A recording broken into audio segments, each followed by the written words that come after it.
নমস্কার বন্ধুরা, আমি দেবলীনা চলে এসেছি গণিত তোমার হাতের মুঠোয়। আজকে আমরা দেখে নেব এই ধরনের অঙ্ক কিভাবে সহজ উপায়ে সমাধান করা যায়। চলো দেখি এখানে কি বলা হয়েছে বন্ধুরা, যদি x = 4 cos a + 5 sin a হয় এবং y = 4 sin a - 5 cos a হয়, তাহলে x² + y² এর মান কত হবে তা আমাদের খুঁজে বের করতে হবে। দেখো প্রথমেই বলি এখানে কি বলা হয়েছে, x = 4 cos a + 5 sin a, তাই তো। আর আমাদেরকে এখানে x² এর মান খুঁজে বের করতে হবে প্রথমে, আর y² এর মান খুঁজে বের করতে হবে, তারপরে যোগফল করব। তাহলে স্কয়ার করার জন্য কি করতে হবে, আমি যদি x এর বর্গ করি, মানে এখানে যদি স্কয়ার দিই, তাহলে এর ডান পক্ষে যেটি আছে সেটিরও স্কয়ার হয়ে যায়, তাই তো। দেখো ঠিক সেরকমই y এরও যদি স্কয়ার করি বা বর্গ করি, তাহলে y এর ডান পক্ষে যে মান দেয়া আছে আমাদের সেটিরও স্কয়ার বা বর্গ আমাদের করতে হবে। এবার আমরা দেখে নিচ্ছি x এর মান দেয়া ছিল 4 cos a + 5 sin a। দেখো আমরা যদি এই প্রথমের মানটিকে a এর সমান ধরি এবং এটিকে b এর সমান ধরি, তাহলে আমাদের কি হয়ে যায়, এখানে এটিকে a এবং অপরটিকে যদি b ধরি, তাহলে আমরা যখন স্কয়ার করব তাহলে এটিকে a + b whole square formula এখানে আমরা প্রয়োগ করতে পারি এটির ক্ষেত্রে, তাই তো।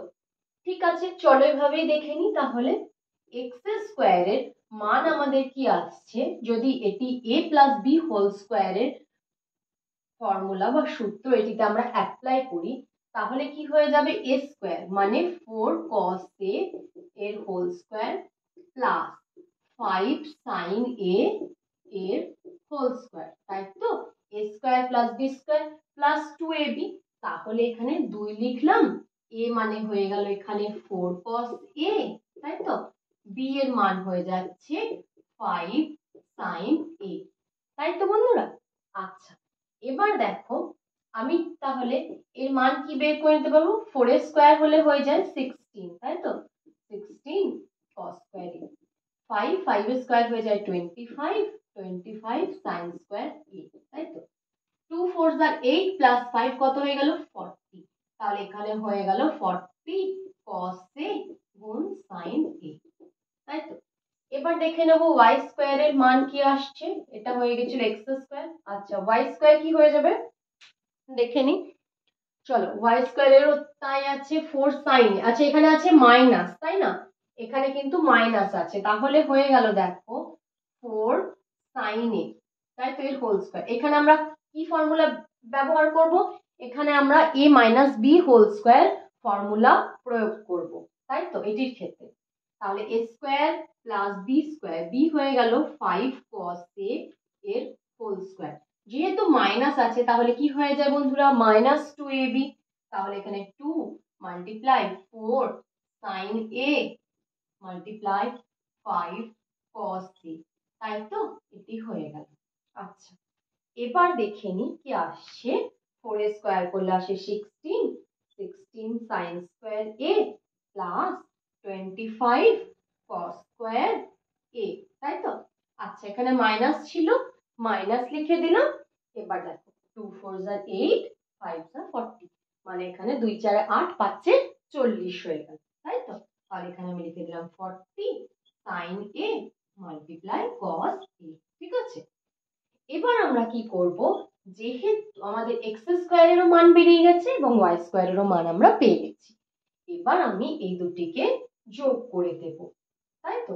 x² + y² কি হবে দেখি, দেখো x² এর মান বেরিয়ে গেছিল এখানে 16 cos square a, তাহলে x² এর যা মান ছিল সব আমরা এখানে লিখে দেব, তাই তো। 25 sin square a প্লাস, আচ্ছা 40 cos a sin a, এটিকে আমরা 40 sin a গুণ cos a ও লিখতে পারি, ঠিক আছে।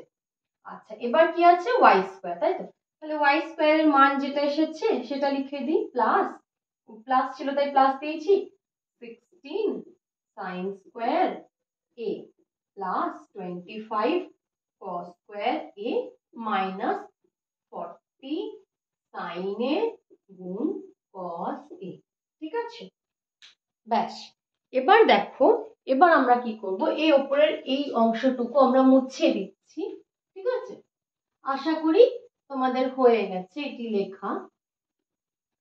দেখো, আমি এখানে দেখতে পাচ্ছি 16 cos স্কয়ার a এবং 16 sin স্কয়ার a রয়েছে।